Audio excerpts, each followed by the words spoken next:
Existe uma pergunta que acompanha a humanidade desde o início dos tempos, que atormentou a cabeça dos filósofos por muitos e muitos anos. Essa pergunta é muito simples, mas ela tem uma resposta muito complexa e muito longa. Por que nós existimos? Para que nós existimos? Vem comigo que hoje a gente vai destrinchar esse tema aqui no Alicerce Católico.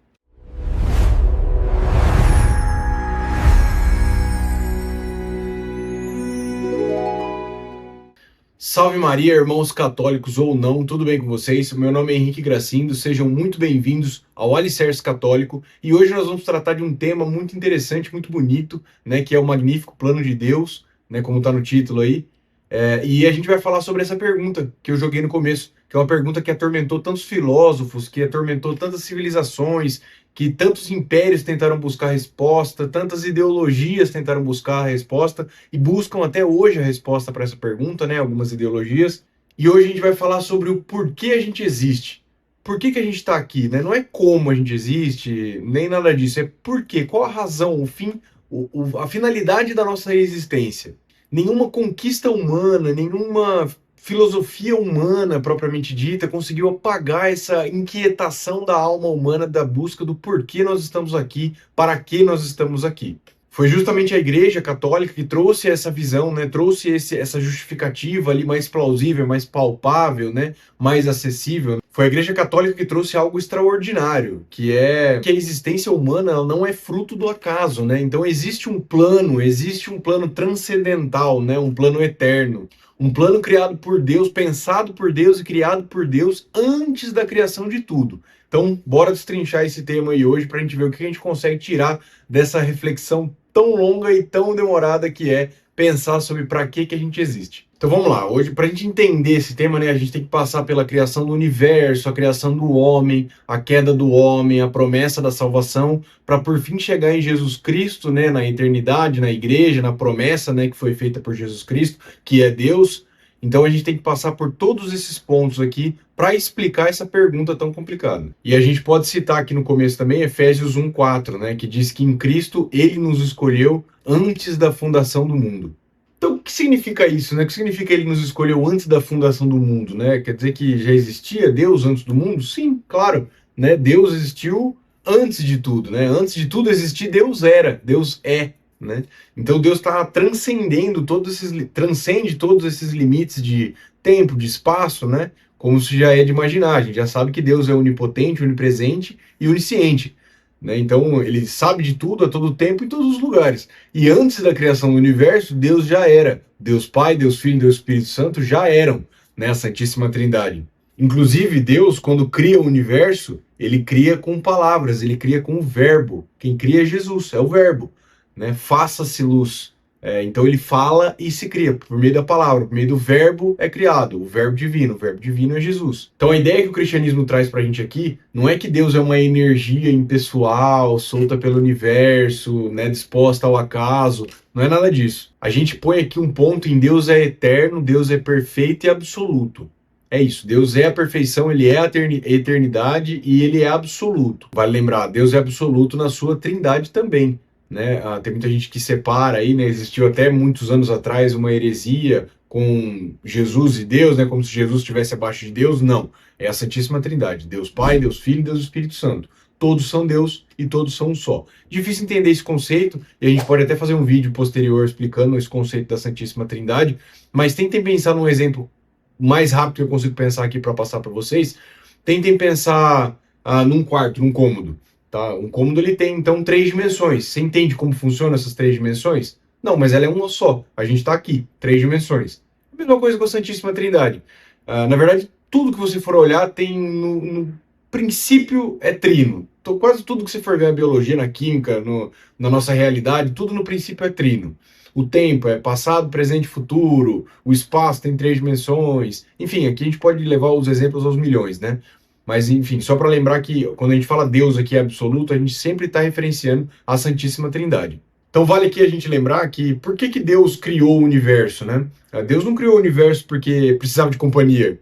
Não criou o universo porque faltava alguma coisa nele, né? Que precisasse ser suprido, né? Deus já é a plenitude infinita. Então Deus criou o universo, criou a gente por amor. Na Santíssima Trindade já existia, então, essa completude, né, de adoração, esse sistema totalmente equilibrado. Mas ele cria o universo e ele cria nós, seres humanos, e tudo que a gente conhece hoje, por amor. Que nem João fala lá em João 4:8, lá ele fala, Deus é amor. É esse amor que transborda, que é a partir deste amor que é criado, então, a humanidade, que é criado, então, tudo que a gente conhece, né? Esse verdadeiro amor, então, ele transborda, né? E aí, a partir disso daí, o verdadeiro amor, ele deseja se comunicar, deseja compartilhar a própria vida. Então, da eternidade divina, nasce a criação. Então, como eu tinha comentado, né, tudo surge pela vontade de Deus, né? Então, as galáxias, o oceano, a luz, a ordem do espaço, a ordem das coisas, toda a criação do universo, dos planetas, de tudo que a gente conhece, existe pela vontade de Deus.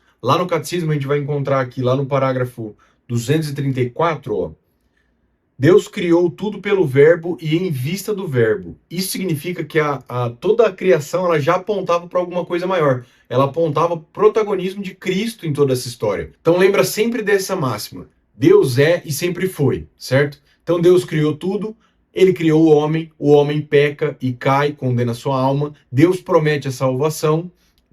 Tá vendo? Tá tudo vindo para Cristo. Deus promete a salvação e, enfim, vem Cristo que vem nos salvar e prometer a eternidade e prometer que a porta dos infernos nunca prevalecerão contra a igreja e que ele vai retornar um dia para julgar os vivos e os mortos e o seu reino não terá fim. Para ser bem clichê aqui, né? Então chegamos no ponto central da criação, o homem. O homem é sua dignidade. Hoje em dia, falta de dignidade, né? Mas para todos os defeitos, o homem e a dignidade, né? A criação única de Deus. Depois que Deus criou tudo, ele cria uma coisa única, que é o homem. Como a gente encontra lá em Gênesis. Para você que não sabe, né, ou que não está acostumado com a leitura da Bíblia, Gênesis narra a criação de tudo. Narra tudo que Deus fez, como ele fez e tudo, tá? Então lá em Gênesis 1:26...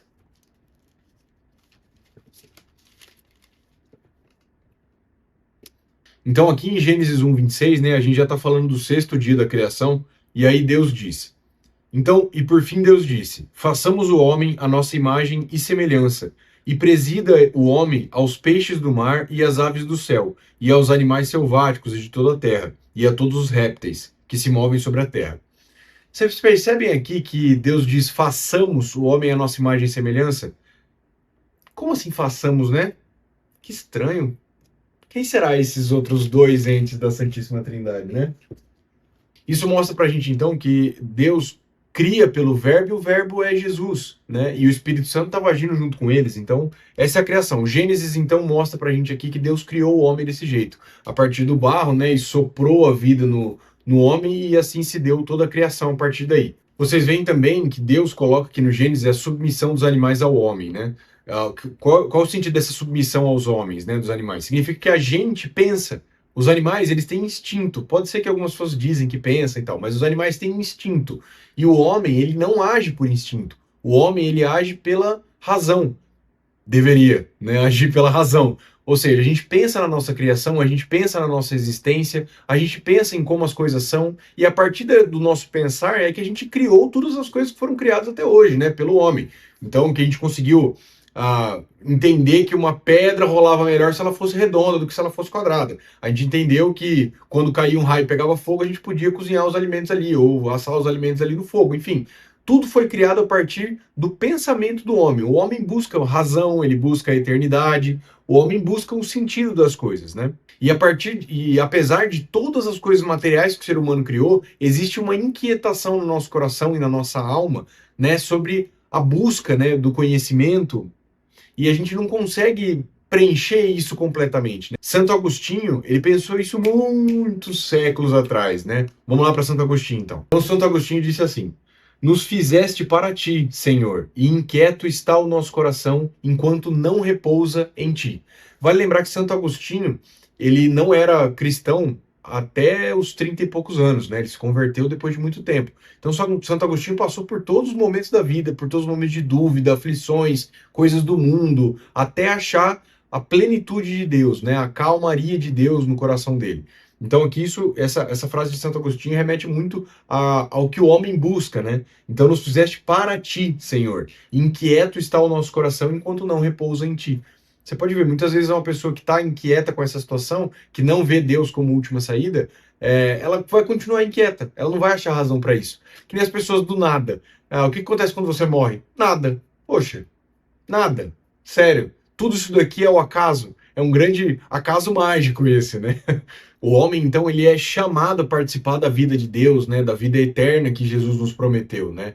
É muito mais do que nascer, trabalhar e morrer. Muito mais do que nascer, se frustrar, trabalhar, ter família e tal, todas as coisas terrenas e morrer. Muito mais do que isso, muito além, né? Essa é a promessa que Jesus nos deixou. Essa é a vontade de Deus para nós, seres humanos. Então, o homem foi criado para participar dessa vida divina, né?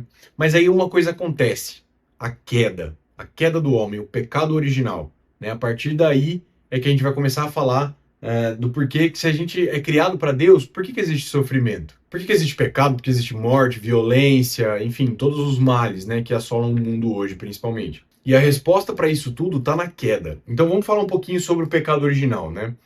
Como isso se deu, né? Muita gente acha que Eva comeu a maçã, né? Muita gente associa isso à maçã, não sei por quê. Posso até pesquisar isso depois, mas eu não sei por que é associado à maçã. Eu também associava isso à maçã. Mas vamos lá para o contexto, então.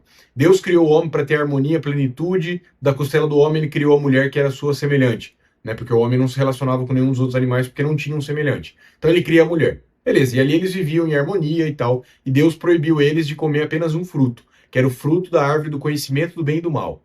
Tá? Então esse é o fruto proibido que foi consumido. Então um dia Adão estava dormindo, Eva foi lá, foi tentada pela serpente, que a gente sabe que era o diabo.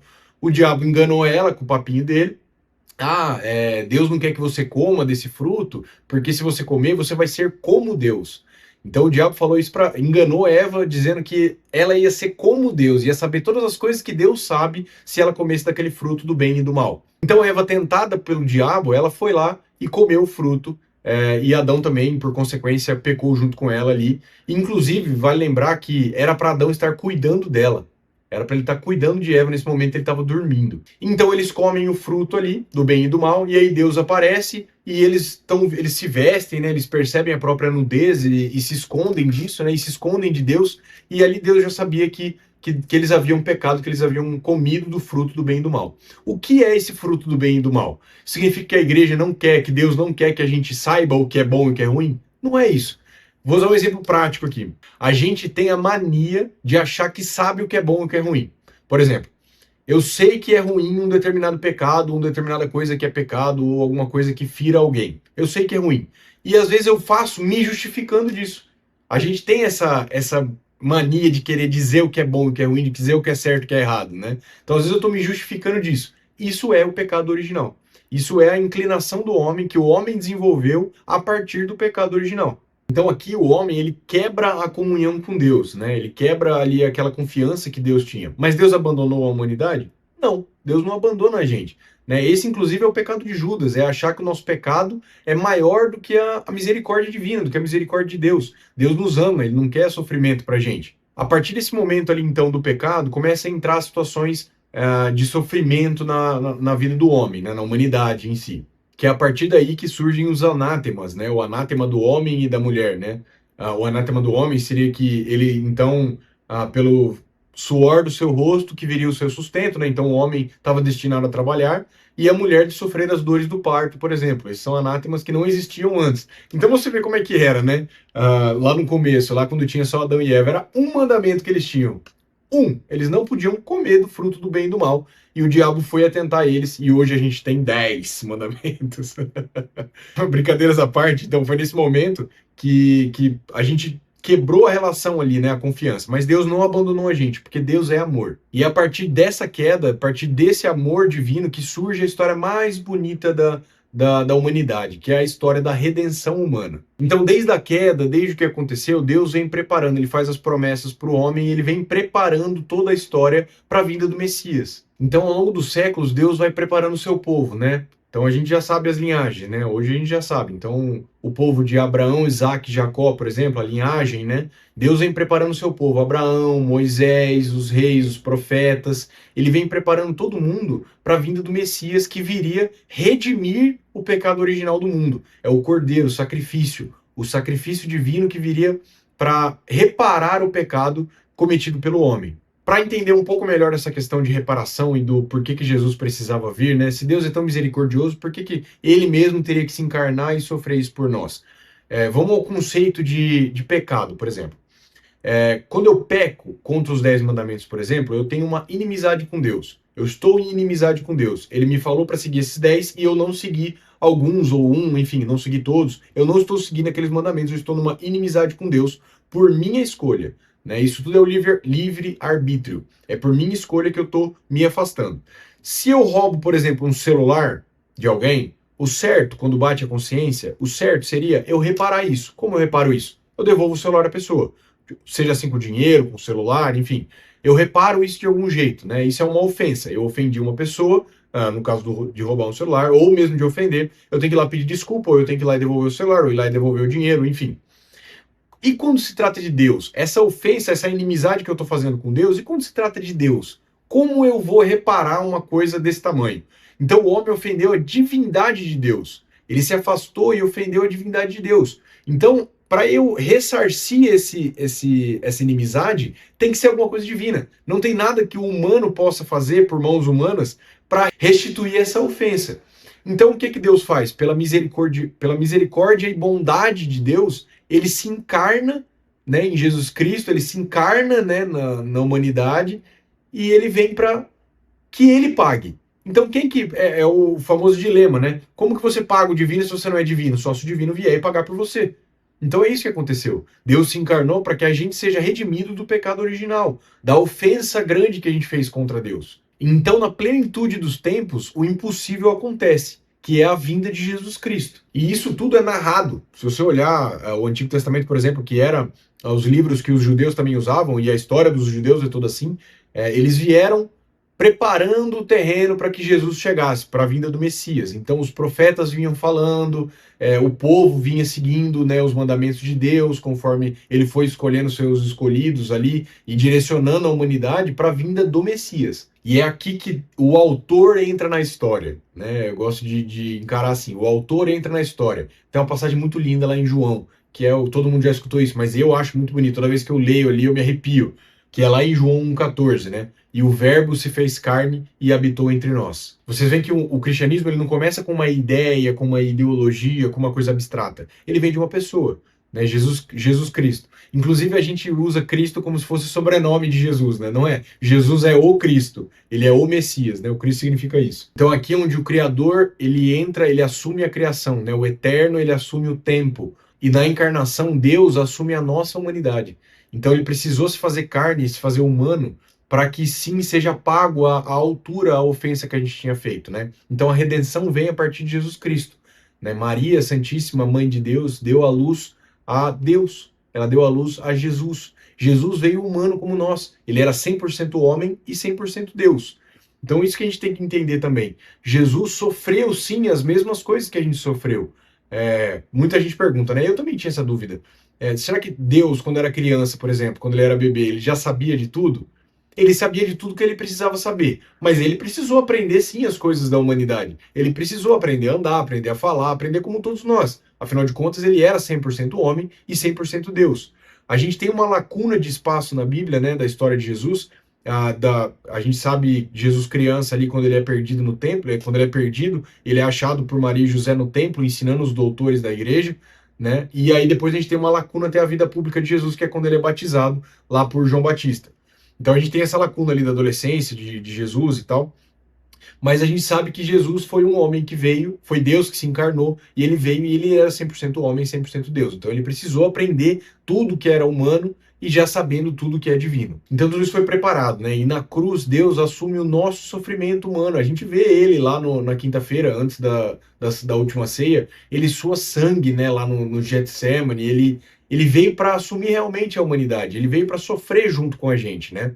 Então na cruz ele entende o sofrimento humano e ele vê as dores humanas e sente toda aquela dor para a redenção do pecado. E na ressurreição dele, ele entende e vence a morte. Então é isso que Deus veio fazer por nós, veio redimir esse pecado por nós. Que nem a gente acha lá em João 3,16. Porque Deus amou tanto o mundo que entregou o seu Filho unigênito para nós. E a cruz aqui, ela revela alguma coisa muito paradoxal. Ela mostra ao mesmo tempo a gravidade do pecado e o tamanho do amor por nós, né? Como pode, né? A gente ser tão miserável, tão execrável, né? O ser humano ele é imprestável. É até um pecado falar isso, mas o ser humano é imprestável. Olha o tanto de coisa que a gente vê acontecendo hoje e Deus mesmo assim nos ama. A gente vira as costas para Deus todos os dias e Deus mesmo assim nos ama. Mesmo assim, Ele quer que a gente busque a vida eterna, Ele quer que a gente ame Ele. Ele não pode nos forçar a amar Ele. Se eu forçar vocês a me amar, vocês vão me amar? Não. E é por isso que Deus deu o livre-arbítrio para a gente, né? Então, antes da gente julgar Judas, por exemplo, que a gente olha e fala, ah, mas por 30 moedas de prata, Judas traiu Jesus. Quantas vezes você não trai Jesus, não trai Deus de graça? Pensa nisso. Então, Cristo não veio só para nos ensinar uma história bonita, lições de uma vida perfeita e plena. Deus veio para nos salvar. Ele veio para restaurar a comunhão que a gente perdeu com Deus lá no Éden. Inclusive, vale lembrar um negócio interessante aqui. A queda do homem, a queda da humanidade, ela se deu por uma mulher, Eva, casada, que recebeu a anunciação de um anjo, no caso era Satanás, não deixa de ser um anjo, recebeu a anunciação de um anjo e era imaculada. Como Deus é justo, a perdição se deu por uma mulher nessas condições e a salvação ela tinha que vir a partir de uma mulher nas mesmas condições. Então olhe bem o exemplo de Maria. Maria era uma mulher casada, que recebeu a anunciação de um anjo, do anjo Gabriel, e era imaculada. Maria nasceu sem o pecado original. É nisso que acreditamos, né? Isso, inclusive, é um dogma da igreja, um dogma mariano, né? Ela é imaculada, ela nasceu sem o pecado original, porque Deus não poderia habitar um templo impuro. Então, Maria vem para redimir. Maria não vem para redimir, Maria vem para dar à luz a redenção. Então ela é corredentora. O Papa não deixou a gente usar o termo corredentora justamente pela confusão que se faz, né, com o termo. Mas é sim, entendeu? É sim. Maria, a queda se deu por uma mulher casada que recebeu a anunciação de um anjo, era imaculada, e ela só poderia se dar a salvação por uma mulher casada que recebeu a anunciação de um anjo e era imaculada também. Então Maria é sim a mulher do Apocalipse. E após então todo esse acontecimento da cruz e tal, Jesus não deixou a gente desamparado. Não é que foi pago assim e tá tudo bem agora pro resto da eternidade. Não. Ele deixou com os apóstolos e a missão apostólica, ele deixou a sua igreja para nós. Ele deixou a igreja fundamentada, né? Ele deixou Pedro como representante, né? Que foi edificada em cima da rocha, né? Pedro, então, Simão foi batizado para Pedro por isso. Então Jesus vem e ele deixa esses ensinamentos e ele deixa os passos para que a gente crie a igreja, por exemplo, foi criada a partir de Jesus, dado o poder aos apóstolos, né, para criar a sucessão e deixar os sacramentos para nós, por exemplo. A igreja está aqui para nos salvar, para garantir a nossa entrada na eternidade, no céu. Então é que nem a gente encontra lá no catecismo, né? Lá no catecismo, parágrafo 1131, a gente encontra: os sacramentos são sinais eficazes da graça. Isso significa que a igreja ela vem para dar esses sacramentos para nós, né? Vamos ver se a gente lembra os 7. É o batismo, é a primeira comunhão, é a confirmação do batismo, né? Que é a crisma, o matrimônio, a ordem, né? Se você, no caso, não tiver vocação para o matrimônio, a ordem, né? O sacerdócio, a unção dos enfermos e a confissão. Então, esses são os 7 sacramentos que nos garantem a graça. Né? Então eles são eficazes da graça, são sinais eficazes da graça. E essa salvação, ela tem continuidade, né? Você vê que geração após geração essa história se perpetuou, a salvação sim foi garantindo almas para o céu, né? Então Jesus Cristo era isso que Jesus Cristo queria, né? Continuidade do que ele veio fazer. Então a igreja vem para dar continuidade ao trabalho de Jesus. Então a gente nasce para uma nova vida no nosso batismo, né? A gente encontra misericórdia na confissão, né? Então quando a gente vai se confessar e é perdoado, a gente encontra misericórdia de Deus ali e a gente recebe Cristo na Eucaristia.